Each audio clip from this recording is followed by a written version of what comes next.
Hi friends, అందరికీ నమస్కారం. ఇజ్రాయెల్లోని ప్రధాన ప్రతిపక్ష నాయకుడు యైర్ లాపిడ్ మాట్లాడినటువంటి మాటలు ప్రస్తుతం ప్రపంచ దేశాల్లో ఉన్న ప్రతి ప్రతిపక్ష నాయకుడికి గుణపాఠం అని అనుకోవచ్చు. ఎందుకంటే ఇలా మాట్లాడగలిగేటువంటి ప్రతిపక్ష నాయకుడు ఉండడం ఆ దేశం వేరే దేశంతో యుద్ధం చేసినా పెద్దగా ఇబ్బంది పడాల్సిన అవసరం లేదు. ఎందుకంటే మన ఎదురుగా ఉన్న శత్రువు కన్నా మన పక్కనే ఉన్న మిత్రుడు చాలా ప్రమాదం, వాడు మంచివాడు కాకపోతే. ఇజ్రాయెల్ ప్రతిపక్ష నేత యైర్ లాపిడ్ మాట్లాడిన మాటలు ఏంటంటే, ఇరాన్తో యుద్ధం చేసే విషయంలో మా నాయకుడు ఏ నిర్ణయం తీసుకున్నా మేము కట్టుబడి ఉంటాం. వాళ్ళ నాయకుడు అంటే ఎవరండి? వాళ్ళ పార్టీకి సంబంధించిన వ్యక్తి కాదు, బెంజమిన్ నెతన్యాహు, ఆ దేశ ప్రధానమంత్రి. నెతన్యాహు తీసుకునేటువంటి నిర్ణయాలకు మేము కట్టుబడి ఉన్నాం. ఇది మేము ఖచ్చితంగా చేయాల్సిన యుద్ధం, ఇరాన్ మీద మేము గెలవాల్సిన యుద్ధం. ఎందుకంటే దశాబ్దాలుగా ఇరాన్ మమ్మల్ని ఇబ్బంది పెడుతుంది. అలానే మాకు సహకరిస్తున్నటువంటి అమెరికా అధ్యక్షుడు డొనాల్డ్ ట్రంప్ తీసుకునేటువంటి నిర్ణయాలకు కూడా మేము కట్టుబడి ఉన్నాం, సాదరంగా ఆహ్వానిస్తున్నాం. బ్రహ్మాండమైన మాట అండి అది. ఎంతమంది ప్రతిపక్ష నాయకులు అలా మాట్లాడగలరు? ఇప్పుడు యైర్ లాపిడ్ అంటే ఆయన సామాన్యమైనటువంటి వ్యక్తి కాదు. 2012లో పార్టీ పెట్టాడు, ఏష్ ఆతిద్ ఆయన పార్టీ పేరు. అప్పటి నుంచి ఆయన ప్రతిపక్ష నేతగా ఉన్నారు. 2022లో తాత్కాలిక ప్రధానమంత్రిగా కూడా పనిచేశారు. బెంజమిన్ నెతన్యాహు పార్టీ 2021 సమ్మా టైంలో ఓడిపోయింది. అయితే ఒక కూటమి అధికారంలోకి వచ్చింది. వచ్చిన ఎక్కువ కాలం ఆ కూటమి ఉండలేదు. ఆ కూటమిలో బెంజమిన్ నెతన్యాహు పార్టీ ఏష్ ఆతిద్ కూడా ఒక భాగం అవటం వల్ల బెంజమిన్ నెతన్యాహుని తాత్కాలిక ప్రధానమంత్రిని చేశారు. ఆ తర్వాత కూటమి ప్రభుత్వం పడిపోయింది, మళ్ళీ ఎలక్షన్స్ జరిగాయి, బెంజమిన్ నెతన్యాహు గెలిచాడు. అంటే ఇలాంటి ఆల్రెడీ ఒకసారి తాత్కాలిక ప్రధానమంత్రిగా పనిచేసి 2012 నుంచి ప్రత్యక్ష రాజకీయాల్లో ఉన్న వ్యక్తి రెండు దేశాల మధ్య యుద్ధం జరుగుతుంటే తన దేశానికి ఎంతలా సపోర్ట్ చేస్తున్నాడు? ఇక్కడ అధికార పక్షమా ప్రతిపక్షమా, లేదా వాళ్ళు అధికారంలో ఉన్నారు కాబట్టి వాళ్ళు పడిపోతే మనకు అధికారం వచ్చింది, యుద్ధం జరుగుతున్న నేపథ్యంలో నెతన్యాహు చనిపోతే మనకు అధికారం వచ్చింది, ఇలాంటి కుట్రలు చేయకుండా ఇంత ట్రాన్స్పరెంట్ గా రాజకీయాలు చేయడం అనేది సాధారణ వ్యక్తి వల్ల అయ్యే పని అయితే కాదు.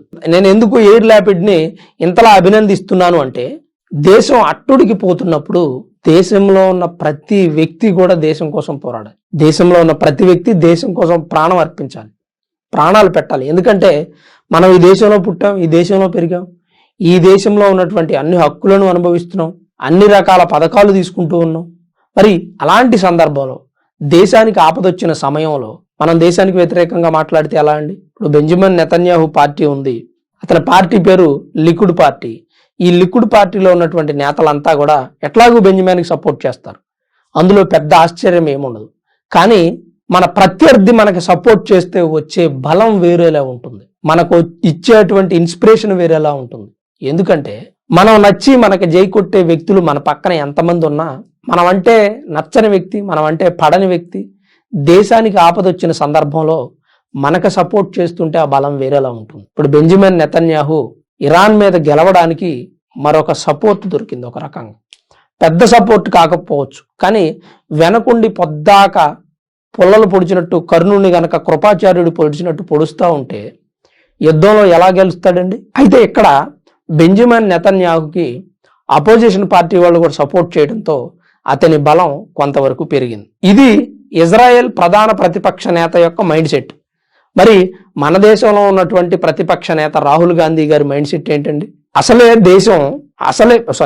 అసలు ప్రపంచ దేశాలన్నీ అట్టుడికిపోతున్నాయి. యుద్ధం ఒకటి, రాజకీయ సంక్షోభం ఒకటి, ఆర్థిక సంక్షోభం ఒకటి, ఇలాంటి అనేక గొడవలతో దేశాలు అల్లకల్లోలం అయిపోతున్నాయి. భారతదేశం స్థిరంగా ఉంది. మొన్న మనం కొన్ని మీమ్స్ కూడా చూసాం. నరేంద్ర మోదీ గారు ఇట్లా చేయి పెట్టుకొని పడుకుంటే మిగిలిన దేశాలన్నీ సంక్షోభంలో ఉన్నాయి. ఆ మీమ్ ఇప్పుడు ప్రస్తుతం సోషల్ మీడియాలో వైరల్ అవుతుంది. దానికి కారణం మన ప్రభుత్వం కాదంటారా? దానికి కారణం గత ప్రభుత్వాలు చేసిందని కూడా కొంత మనం అనుకోవచ్చు. ఎందుకంటే గత ప్రభుత్వాలు కూడా రక్షణ రంగాన్ని కొంతవరకు బలోపేతం చేయగలిగాయి. పెద్ద పెద్ద సైంటిస్టులు, అబ్దుల్ కలాం గారు లాంటి సైంటిస్టులు ఎంతోమంది మన రక్షణ రంగాన్ని బలోపేతం చేశారు. అవన్నీ ఈరోజు మనకు ఉపయోగపడతాయి. రేపు భవిష్యత్తులో మన దేశానికి ఏదైనా యుద్ధం వచ్చే అవకాశం ఉంటే వాటన్నింటినీ మనం వాడుకోవచ్చు. రాహుల్ గాంధీ గారు మన దేశానికి వ్యతిరేకంగా మాట్లాడుతున్నారు, ప్రభుత్వానికి వ్యతిరేకంగా మాట్లాడుతున్నారు. గతంలోనూ ప్రభుత్వానికి దేశానికి వ్యతిరేకంగా మాట్లాడారు. ఆపరేషన్ సింధూర్ టైంలో పాకిస్తాన్ మన వాళ్ళనే లేపేసిందంటగా, మన మిసైల్స్ అన్ని పేల్చేసిందంటగా అంటున్నారు. అదేం కరెక్ట్ అండి? ఏం మాట అండి అది? చైనా సైన్యం భారత సైన్యాన్ని తరిమి కొట్టిందంటగా, అరుణాచల్ ప్రదేశ్లో పడేసి తన్నేరంటగా అని చెప్పి ప్రచారం చేశాడు. లేదండి మనమే గెలిచాం, మన సైనికులు అట్లాంటి పరిస్థితి లేదంటే ప్రూఫ్లు వేయని అడుగుతాడు. ఆపరేషన్ సింధూరు, పెహల్గామ్ అటాకు, పుల్వామా దాడి, చైనా సరిహద్దులు, ఇలాంటి అన్ని సందర్భాలను కూడా మన ఎల్ఓపి మన శత్రు దేశాలకి సపోర్ట్ చేయడం ఏంటండి? ప్రతి విషయంలోనూ ఇలాంటి ఒక గుణపాఠం మనకు ఎదురవుతూనే ఉంది రాహుల్ గాంధీ గారి నుంచి. ఎందుకు ఆయన మైండ్ సెట్ అలా ఉందంటే దానికి ఎవరు సమాధానం చెప్పలేరు.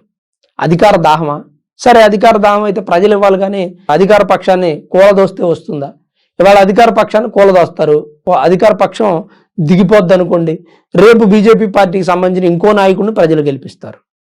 అది శాశ్వతం కాదు. ప్రజలు మిమ్మల్ని కోరి మీకు పట్టం కట్టాలి. అది మిస్ అయిపోతే ఎలా?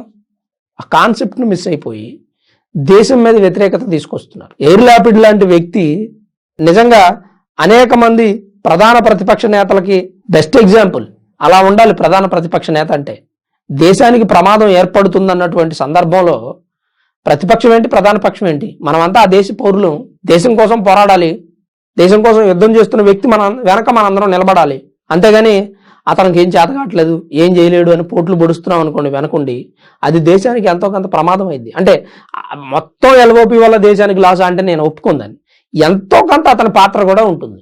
ఇతని శక్తి నిర్వీర్యం అయిపోతుంది. అలాంటి పరిస్థితిని ఎక్కడా కూడా ప్రతిపక్ష నేతలు తీసుకురాకూడదు అనేది నా ఉద్దేశం. పైగా పార్లమెంట్లో డిబేట్ పెట్టి చర్చ జరపాలంట. ఏది? ఇరాన్ సుప్రీం లీడర్ ఖమేనీ చనిపోతే. అసలు ఇరాన్ సుప్రీం లీడర్ ఖమేనీ చనిపోతే మాకు లేని బాధ మీకు ఎందుకురా బాబో అని ఆ దేశంలో ఉన్న ప్రజలంతా సంబరాలు చేసుకుంటున్నారు. పైగా మన దేశంలో ఉన్న షియా ముస్లిం మహిళల్ని వెక్కిరిస్తున్నారు. అయినా కానీ మన వాళ్ళకి ఏ మాత్రం కూడా బుద్ధి రావట్లేదు. కొంతమంది షియా ముస్లిమ్స్ సపోర్ట్ చేస్తున్నారు కాబట్టి కాంగ్రెస్ పార్టీ వాళ్ళు సపోర్ట్ చేస్తున్నారు. మరి కొంతమంది ఏమంటారంటే ఇరాన్లో మత గురువు చనిపోతే ఇండియాలో ఉన్న ముస్లిమ్స్ అంతా బాధపడతారు, మీకు వచ్చిన లాస్ ఏంటి అని అడుగుతున్నారు. బంగ్లాదేశ్లో హిందువులు చనిపోతే మీరెందుకు బాధపడ్డారు అని అడుగుతున్నారు. బంగ్లాదేశ్లో హిందువులు చనిపోవడం అంటే అక్రమంగా చనిపోయారు, వాళ్ళని అన్యాయంగా చంపేశారు. ఇరాన్ సుప్రీం లీడర్ అన్యాయంగా చనిపోయాడా? అన్యాయంగా అతని మీద దాడి చేశారా?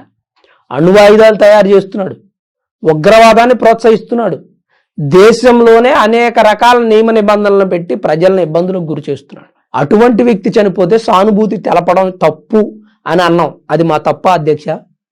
మేము ఇంతకు మించి ఏం మాట్లాడకూడదా? నాకు అర్థం కావట్లేదు. బంగ్లాదేశ్లో హిందువులు చనిపోతే, పాకిస్తాన్లో హిందువులు చనిపోతే భారతదేశంలో ఉన్న బత్తాయిలు ఎందుకు సంఘీభావం తెలుపుతున్నారు అని కొంతమంది అడుగుతున్నారు. అమాయకంగా హిందువులను చంపేస్తే అడగకూడదా? 25% ఉన్న హిందూ జనాభా పాకిస్తాన్లో బంగ్లాదేశ్లో ఏమైపోయారండి? మరి 3 కోట్లే ఉన్న భారతదేశ ముస్లింలు 33 కోట్లు ఎలా అయ్యారండి? ఇక్కడ ముస్లిమ్స్ ఉన్నంత సేఫ్గా పాకిస్తాన్లో బంగ్లాదేశ్లో హిందువులు ఉంటున్నారా అండి?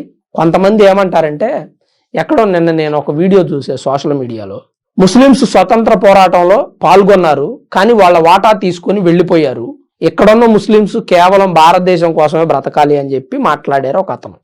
దానికి ఇంకో అతను కౌంటర్ వీడియో ఇచ్చాడు. అదేంటంటే, మరి హిందువులు కూడా స్వతంత్ర పోరాటంలో పోరాడి వాళ్ళ వాటా తీసుకొని వెళ్ళిపోయారుగా, ఈ భారతదేశంలో హిందువులు ఎందుకు ఉన్నారని అడుగుతున్నాడు. ఇక్కడ కరెక్ట్ గా ఆలోచించాల్సిన విషయం ఏంటంటే, ఎదురుదాడి చేయొద్దండి, దయచేసి ఎదురుదాడి చేయొద్దు. ఎవరైనా సరే చరిత్ర తెలుసుకోండి. ఆ రోజు మహమ్మద్ అలీ జిన్నా మాకు పాకిస్తాన్ కావాలి, మా ముస్లిమ్స్ అందరికీ ప్రత్యేక దేశం కావాలి అని తీసుకొని వెళ్ళిపోయాడు. ఇష్టం లేనటువంటి ముస్లిమ్స్ ఇక్కడ ఉన్నారు. దాని అర్థం ఏంటి?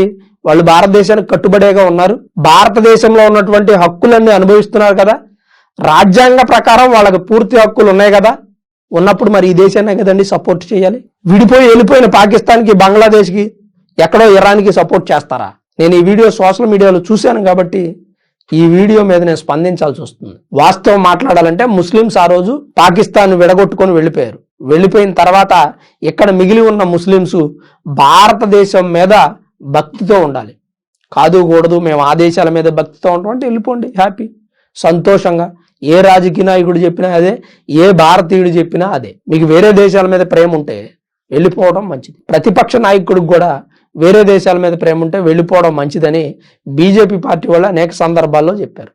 ఏ వ్యక్తి అయినా కానివ్వండి, మాకు ప్రతిపక్షం అధికార పక్షం వద్దు, రాహుల్ గాంధీ మంచిగా పరిపాలిస్తాడా, వేరే దేశం వాళ్ళు మన మీద కన్నేయకుండా చేస్తాడా, మన దేశ ఆర్థిక వ్యవస్థను పెంచుతాడా, మన దేశ గౌరవాన్ని పెంచుతాడా, ఆ రాహుల్ గాంధీని గెలిపిద్దాం అట్లానే మాకు చెప్పండి.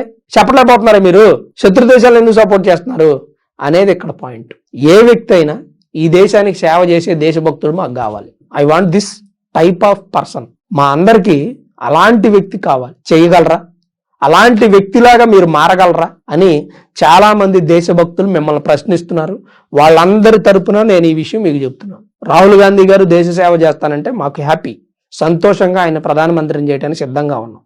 కానీ అలాంటి లక్షణాలు మాకు ప్రజలకు కనిపించాలి కొన్నైనా. ఇప్పుడు ఇజ్రాయెల్ ప్రధానమంత్రి ఎయిర్ ల్యాపిడ్ ఎలా అయితే మాట్లాడాడో అలా మాట్లాడితే జనాలు నమ్ముతారు అని నేను అనేది. మరి ఎయిర్ ల్యాపిడ్ మాటలో రాహుల్ గాంధీ గారి మాటలో మధ్య వ్యత్యాసం నేను చెప్పే ప్రయత్నం చేశాను. అసలు మీరేమనుకుంటున్నారు, మీ అభిప్రాయం ఏంటనేది కామెంట్ రూపంలో తప్పకుండా తెలియజేయండి. అలానే వీడియో చూస్తున్న ప్రతి ఒక్కరూ దయచేసి లైక్ చేయండి. Thanks for watching this video. This is Ram signing off సన్మన్ studios.